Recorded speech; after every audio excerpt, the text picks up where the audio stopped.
Salam sejahtera dalam Salam Malaysia Madani. Anda bersama saya, Muhammad Nazami, Berita Pagi. Perpaduan penting dalam mempertahankan kemerdekaan negara, seterusnya menggilap Malaysia sebagai sebuah negara hebat. Perdana Menteri Datuk Seri Anwar Ibrahim berkata, hasrat itu boleh dicapai kerana Malaysia mempunyai limpahan pekerja yang boleh diangkat sebagai pakar teknologi dan profesional yang mampu bersaing di peringkat antarabangsa. Di antara cita-cita dan harapan kita, negara ini harus bersatu, negara ini harus merangka ekonomi madani yang mampan, dan negara ini harus menjamin keselesaan dan keadilan bagi semua rakyat. Negara yang pelbagai kaum, pelbagai agama tidak mudah diurus. Setiap hal akan menimbulkan kesangsian dan sensitiviti. Mari kita manfaatkan waktu yang ada dan sisa-sisa hidup kita ini untuk berbuat bakti kepada diri, keluarga, masyarakat dan negara kita. Dan yakinlah negara ini bukan biasa. Negara ini punya hasil mahsul yang hebat, melimpah ranah. Untuk memastikan Malaysia maju, semua peringkat rakyat perlu berjiwa merdeka dengan tidak menjadi perkakas dan dieksploitasi golongan elit untuk mengaut keuntungan peribadi. Kerajaan memberi jaminan hak setiap rakyat termasuk perkara termaktub dalam perlembagaan seperti Keistimewaan Bumiputera serta Islam sebagai agama persekutuan terus dipertahan. Beliau berkata demikian pada amanat pertama Hari Kebangsaan di Putrajaya. Barisan Menteri yang ditemui terus senada dengan sahutan Perdana Menteri yang mahu semua rakyat memerdekakan jiwa dan meraihkan perbezaan. Keutuhan semangat perpaduan dilihat penting untuk memajukan negara di peringkat antarabangsa. Untuk bersaing, dia kena belajar. Dan bila dia nak kena belajar, dia kena menghargai perbezaan. Kerana kita hanya boleh belajar dengan orang yang berbeza daripada kita. Dan yang itu yang saya ingat cukup sesuai diungkapkan oleh Perdana Menteri hari ini supaya orang kita faham bahawa soal perpaduan ini semua bukan semata-mata soal politik, dia juga soal jati diri kita, dan itu ialah untuk memastikan kita ada tempat yang tinggi untuk bersaing di peringkat antarabangsa. Mesej-mesej dalam amanat tadi memang tepat untuk kita bukan sekadar merdeka secara fizikal, dan kita seharusnya merdeka dalam jiwa, dan kita juga seharusnya menjiwai apa artinya merdeka. Itu sangat-sangat tepat. Sultan Selangor Sultan Sharafuddin Idris Shah bertitah menyeru barisan kepimpinan negara berusaha menjana kembali aspirasi ekonomi rakyat dengan melaksanakan semua keputusan perancangan pembangunan dengan cepat dan tepat. Baginda mahu agar Malaysia kembali menjadi sebuah negara yang merdeka yang mampu berjaya saing disegani di peringkat antarabangsa, khususnya dalam sektor pelaburan dan ekonomi. Menerusi hantaran di Facebook, Sultan Sharafuddin dan Tengku Permaisuri Selangor, Tengku Permaisuri Nur Ashikin berkenan menzahirkan ucapan selamat menyambut Hari Kebangsaan 2023 kepada seluruh rakyat Selangor khususnya dan Malaysia amnya. Sempena ulang tahun kemerdekaan ke-66 tahun negara, Baginda berkenan mengingatkan seluruh rakyat pentingnya menghayati erti sebenar kemerdekaan demi menyuburkan kembali semangat patriotisme dalam jiwa semua bangsa. Baginda mahu semangat tersebut dizahirkan dalam bentuk perpaduan yang jitu demi mengekalkan kemakmuran ekonomi negara dan kesejahteraan masyarakat secara keseluruhannya. Malaysia dan Australia berbincang mengenai ruang mengeratkan lagi hubungan baik dua hala, terutama menerusi kerjasama ekonomi digital dan industri kreatif. Menteri Komunikasi dan Digital Fahmi Fazil menerusi laman Facebooknya berkata perkara itu dibincang ketika beliau menerima kunjungan hormat daripada Gubernur Australia Selatan Frances Adamson di Putrajaya. Beliau juga berkesempatan menerangkan mengenai persiapan kerajaan dalam menyambut Hari Kebangsaan 2023 yang akan berlangsung hari ini. Delegasi Adamson diiringi kuasa usaha Pejabat Pesuruhjaya Tinggi Australia di Malaysia, Simon Fellows dan para pegawai kanan Kerajaan Australia. Baik, sambutan ambang Hari Kebangsaan 2023 di seluruh negara meriah dengan beberapa lokasi menjadi tumpuan orang ramai yang menantikan kiraan detik 12 tengah malam memasuki tanggal 31 Ogos.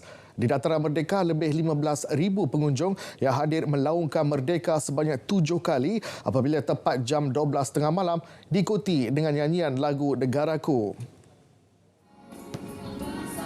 Seterusnya, pertunjukan bunga api berlangsung selama 5 minit menerangi dan mewarnai langit ibu kota dan diselangi dengan lagu tanggal 31 Ogos rendangan Allahyarham Datuk Sudirman Arsyad. Acara sambutan detik 31 Ogos itu dihadiri oleh Datuk Bandar Kuala Lumpur, Datuk Kamaruzaman Mat Saleh dan Pengarah Istana Budaya Zubaidah Mokhtar. Sambutan ambang Merdeka bermula pada pukul 9 malam dengan pelbagai pengisian menarik. Antaranya persembahan artis tanah air, persembahan tarian seni kebudayaan dan deklamasi puisi merdeka. Seramai hampir 300 jemaah hadir bagi memeriahkan program Ambang Merdeka tahun ini yang telah diadakan di Masjid Putrajaya. Program berbentuk kerohanian yang diadakan itu dianjurkan oleh JAKIM dengan pelbagai acara keilmuan, antaranya Forum Ambang Merdeka, solat hajat dan doa selamat. Program turut diserikan lagi dengan kehadiran Menteri di Jabatan Perdana Menteri, Hal Ehwal Agama Datuk Dr. Muhammad Naim Mokhtar.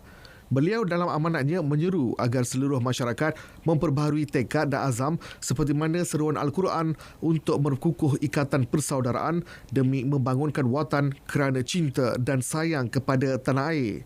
Kemuncak program adalah Forum Ambang Merdeka yang menampilkan dua panelis hebat, Rozi Rejab dan Nur Azam Bahadur Al-Azhari. Sambutan Ambang Merdeka peringkat negeri Melaka meriah dengan kehadiran lebih 30,000 pengunjung berkumpul di dataran sejarah Aikro. Ketua Menteri Datuk Seri Abdul Rauf Yusof berkata, sambutan itu menunjukkan semangat perpaduan yang kuat di negeri Melaka. Kita lihat rata-rata rakyat yang cintakan negara dan kemerdekaan ini datang untuk meraihkan Hari Kemerdekaan 66 tahun besok.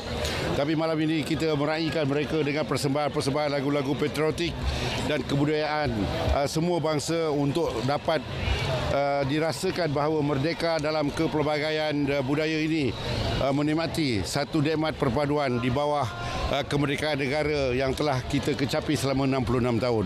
Terdahulu, sambutan turut diserikan dengan persembahan penyanyi Datuk Wan Aisyah dan tarian tradisional daripada pelajar sekolah Negeri Melaka. Di Perak pula, sambutan Ambang Merdeka di Bulatan Sultan Azlan Shah Meru Ipoh yang bermula pada pukul 8 malam dihadiri lebih 10,000 pengunjung. Menteri Besar Perak Datuk Seri Syahrani Mohamad ketika berucap menyeru masyarakat supaya menghayati erti kemerdekaan terhadap pengorbanan dan perjuangan insan-insan terdahulu. Jangan kita lupa untuk menyelami susah payah dan pahit getir pengorbanan pejuang-pejuang kemerdekaan yang menumpahkan keringat dan darah. Pelbagai program menarik disusun, antaranya persembahan nyanyian dan tarian kebudayaan, musikal puisi dan juga persembahan artis tanah air negara Haziq.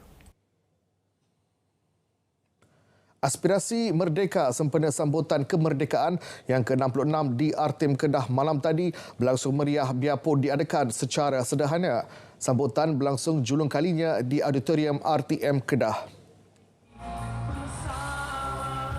Kibaran bendera Jalur Gemilang daripada tetamu yang hadir menyemarakkan sambutan dan persembahan lagu-lagu yang membangkitkan semangat patriotik. Selain itu, deklamasi sajak Saadin Abdullah dan Puji Hadi turut mencuri perhatian. Persembahan diteruskan dengan seksa Awang Mek Molong serta kuis kemerdekaan. Turut diundang memeriahkan acara sambutan penampilan istimewa artis Syidi Data, Tajul dan Muna Syairah. Turut memeriahkannya timbalan pengarah RTM Kedah Rohani Musa, Ketua Bahagian Rancangan Syahidah Syabudin dan Jurutera Penyiaran Kedah Nur Laili Samsudin. Baik, Anak Merdeka merupakan gelaran cukup istimewa bagi yang lahir pada 31 Ogos setiap tahun. Mereka yang lahir pada tarikh itu turut mendapat sambutan pelbagai pihak, antaranya menerusi Persatuan Warisan Anak Merdeka. Sokongan dan juga kerjasama semua ahli kita, kita sempat berjumpa. Kita akan melawat ibu yang akan melahirkan anak yang bertuah ni pada hari keramat ni dan memberikan sedikit hadiah daripada kami dan juga untuk memberikan mesej yang anak yang lahir ini akan menjadi seorang anak yang betul-betul soleh dan solehan dan juga dapat membantu negara dalam membentuk dan juga menunjukkan satu role model untuk pemimpin warisan generasi masa yang akan datang. Seramai 8 bayi merdeka dilahirkan di Hospital Tunku Azizah, Kuala Lumpur. Bermula seawal 12.06 tengah malam sehingga 6 pagi tadi. Seramai 7 bayi perempuan dan seorang bayi lelaki dilahirkan secara normal dan pembedahan. Menerima cahaya mata pada tarikh keramat 31 Ogos besar maknanya bagi Awang Hanif, Awang Ali dan isteri. Yang pertama, sulung. Lahir tadi pun rasanya sebab memang dah nak hampir keluar tapi kita tahan lagi. Tapi alhamdulillah lah, masa sebelum tarikh keramat tu ni pun dah cuba untuk dikeluarkan dan alhamdulillah lahir tadi pukul 12.06. Jadi rasa macam ada dekat sebelah tadilah tengah tengok. Yalah, rasa bangga pun ada, rasa sedih pun ada sebab kita tengok hari kemerdekaan kan. Lepas tu kita tengok melahirkan lagi. Jadi rasa macam semua terasa lah. Tak dapat nak dikatakan. Kegembiraan itu turut dikongsi pasangan Nur Azian Muhammad Adnan dan suami yang teruja menyambut kehadiran anak kedua. Ni anak nombor 2. Sepatutnya due dia 17.9. Lambat lagi lah. Tapi tak sangka masa tengah kerja tiba-tiba rasa sakit. Tapi dia boleh tahan. Dia dengar cakap ayah dia kata keluar 31 ataupun 1.9 kan. So dia keluar hari ni lah.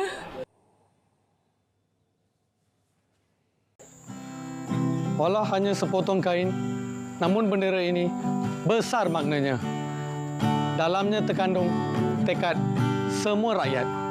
Jadi simbol perpaduan anak Malaysia berkongsi harapan. Di atas robohan kota Melaka, kita dirikan jiwa merdeka. Demi Malaysia.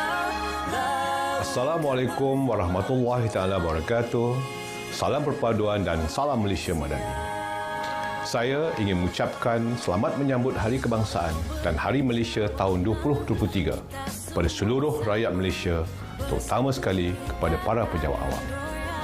Sebagai sebuah negara yang dibina dengan acuan perpaduan yang kukuh antara agama, kaum dan budaya, kita sebenarnya saling melengkapi antara satu sama lain. Sambutan Hari Kebangsaan dan Hari Malaysia ini menunjukkan betapa teguhnya keharmonian kaum di Malaysia dan harapan saya agar ia berkekalan dan semakin utuh dalam usaha kita menjayakan agenda Malaysia Madani. Selamat Hari Kebangsaan dan Hari Malaysia tahun 2023. Tekad perpaduan penuhi harapan.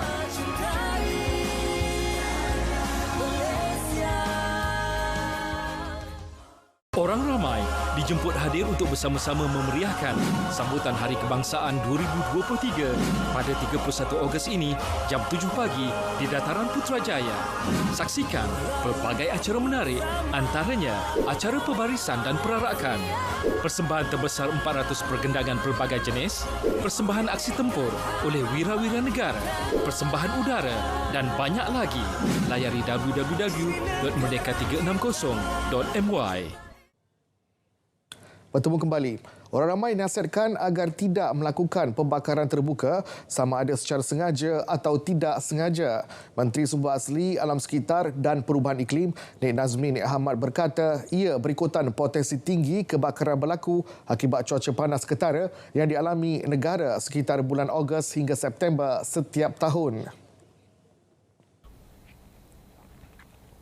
NRECC dan pihak berkaitan turut mengambil langkah berjaga-jaga seperti pengaktifan pelan tindakan pembakaran terbuka, mempertingkatkan rondaan serta mempergiat usaha menyebarkan kesedaran. Negara-negara ASEAN turut diseru untuk menggunakan sistem risiko bahaya kebakaran FDRS yang telah dibangunkan Met Malaysia. Hal itu bagi memastikan langkah pencegahan serta persediaan secara holistik dapat dijalankan untuk mencegah jerebu merentasi sempadan. 8,000 barangan berjenama tiruan dirampas KPDN Kelantan dengan nilai hampir RM118,000 di 3 lokasi perniagaan di sekitar Kota Baru. Operasi dijalankan bersama wakil pemilik cap dagang selama 2 hari bermula kemarin dan berakhir semalam. Pengarah KPDN Kelantan, Azman Ismail berkata, antara barang terbabit adalah beg, jam tangan dan tablet yang disita dari 3 peniaga berusia 30-an. Pihaknya menerima aduan daripada wakil pemilik cap dagang yang berkaitan seterusnya melakukan risikan selama seminggu di premis perniagaan dan stor simpanan di sekitar daerah terbabit. Peniaga-peniaga yang terlibat dengan aktiviti jualan barangan tiruan ini kebanyakan menjalankan perniagaan secara dalam talian dan bersemuka di lokasi perniagaan terkenal di Kota Baru. Mereka mengaku barangan yang dijual itu adalah asli dan menjual barangan tersebut lebih rendah daripada harga asal jenama asli terbabit. Jabatan Perkhidmatan Kuarantin dan Pemeriksaan Malaysia Makis Perlis berjaya menggagalkan cubaan membawa masuk ikan hiasan hidup iaitu ikan emas dari Thailand tanpa sebarang dokumen import yang sah.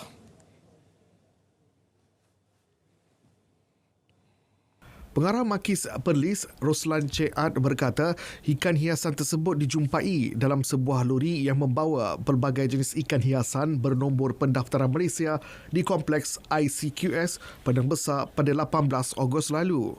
Hasil pemeriksaan mendapati konsainan tersebut membawa ikan emas hidup sebanyak 21 ekor yang diletakkan di dalam polistiren bersama-sama ikan hiasan yang lain tanpa dokumen import yang sah.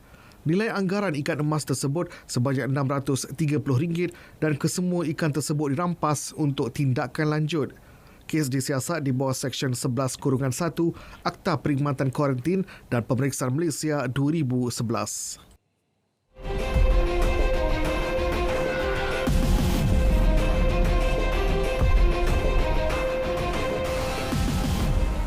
Baik, kita ke segmen luar negara. Kesemua rakyat Malaysia di Gabon yang berdaftar dengan pihak Suruhanjaya Tinggi Malaysia di Abuja, Nigeria berada dalam keadaan selamat. Perkara itu disahkan Wisma Putra melalui satu kenyataan. Terdahulu, media tempatan Gabon melaporkan mengenai rampasan kuasa pihak tentera di negara tersebut. Pihak Suruhanjaya Tinggi Malaysia di Abuja sedang berhubung rapat dengan pihak berkuasa tempatan untuk mendapatkan perkembangan terkini di Gabon. Rakyat Malaysia yang memerlukan sebarang bantuan konsular boleh berhubung dengan Suruhanjaya Tinggi Malaysia di Abuja atau di talian seperti tertera. Malaysia tidak mengiktiraf tuntutan di Laut Cina Selatan seperti digariskan dalam Peta Standard Cina edisi 2023. Malaysia juga konsisten menolak tuntutan kedaulatan, hak kedaulatan dan bidang kuasa pihak asing ke atas kawasan maritim negara berdasarkan Peta Baru Malaysia 1979. Wisma Putra dalam kenyataan menegaskan isu Laut Cina Selatan adalah isu yang kompleks dan sensitif. Justru ia perlu dikendalikan secara aman dan rasional menerusi dialog dan rundingan berdasarkan peruntukan undang-undang antarabangsa. Ini termasuk Konvensyen Undang-Undang Laut Pertubuhan Bangsa-Bangsa Bersatu 1982. Malaysia komited meneruskan kerjasama memastikan deklarasi tata laku pihak-pihak berkepentingan di Laut Cina Selatan dilaksanakan secara menyeluruh dan efektif. Selain itu juga komited terhadap proses rundingan kod tata laku di Laut Cina Selatan yang efektif dan substantif serta terhadap sasaran untuk memuktamadkan COC seawal mungkin. Pada 28 Ogos lalu, Kementerian Sumber Asli Republik Rakyat China mengeluarkan Peta Standard Cina edisi 2023. Peta tersebut antara lain menunjukkan tuntutan maritim sepihak Unilateral Act China yang melangkau kawasan maritim Malaysia di Sabah dan Sarawak berdasarkan Peta Baru Malaysia 1979.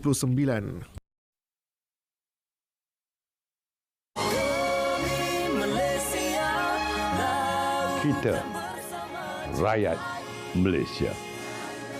Wujud suatu ikatan yang menyatukan kita. Perpaduan. Perpaduan merupakan kekuatan asas kita.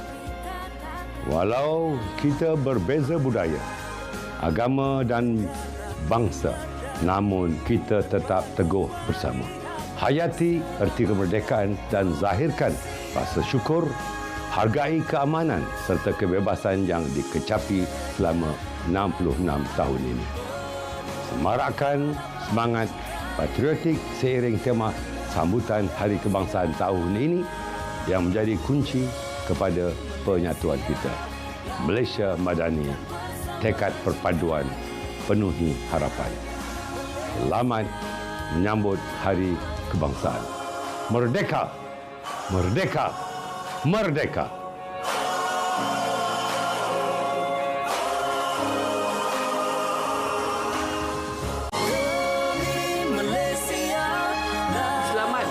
Kebangsaan dan Hari Malaysia 2023, Malaysia Madani, tekad perpaduan, penuhi harapan.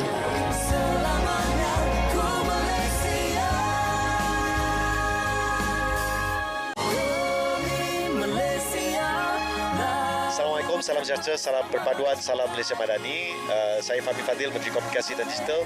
Buat semua penonton RTM, saya ingin ucapkan selamat Hari Merdeka, selamat Hari Kebangsaan, selamat Hari Malaysia. Marilah kita bersama-sama dengan bangganya mengibarkan jalur gemilang, terapkan rasa cinta terhadap negara dan kita bina Malaysia yang lebih baik untuk semua, insya-Allah. Terima kasih.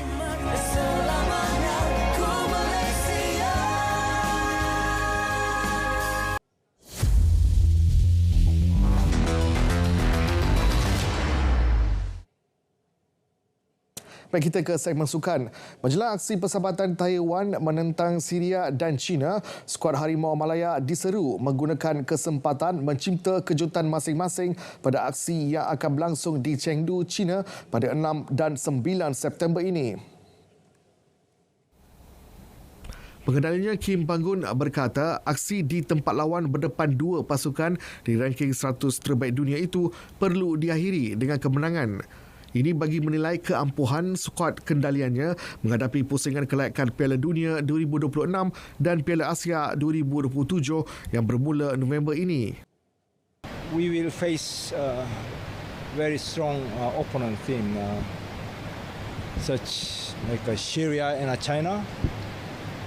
It can be very good testing for us where we are.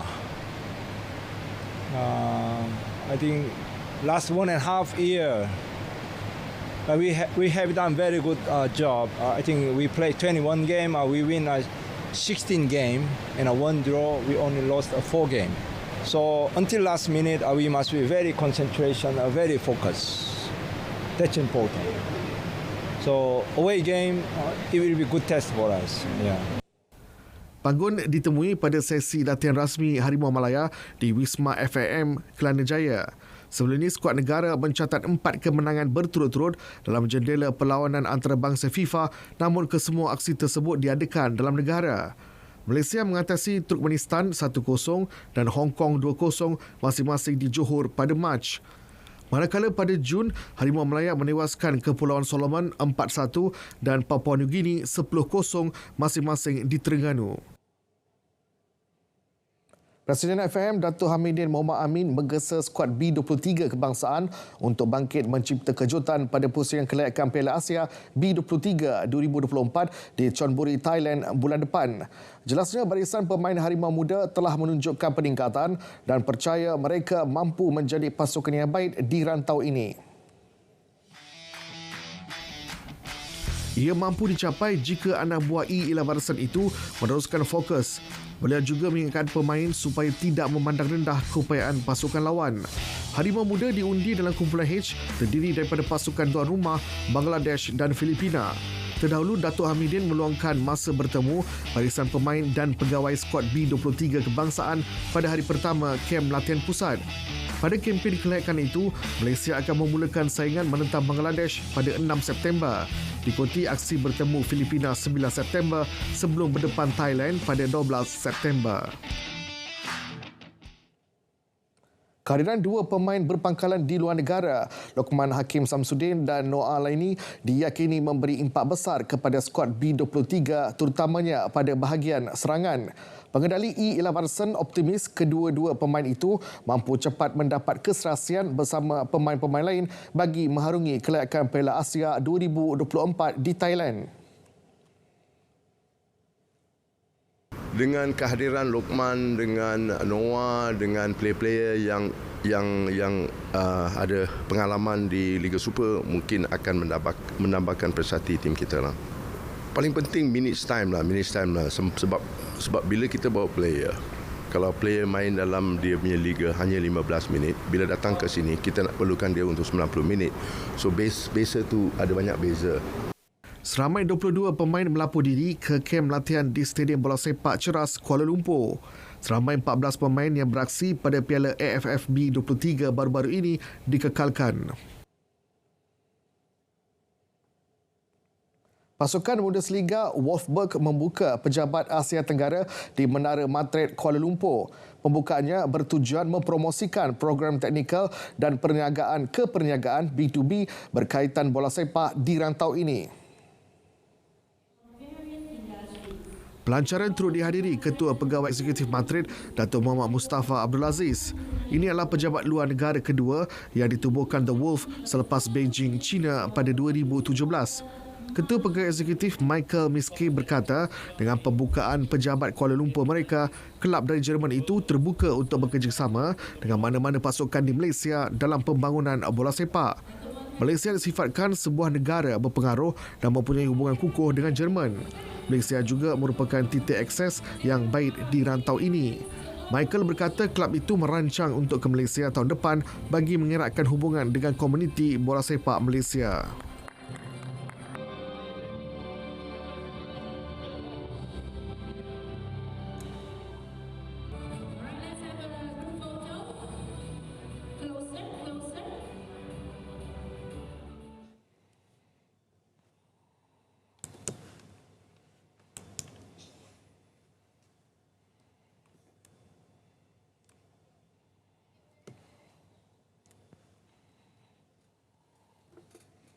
Baik, berita pagi berakhir di sini. Malaysia Madani, tekad perpaduan penuhi harapan.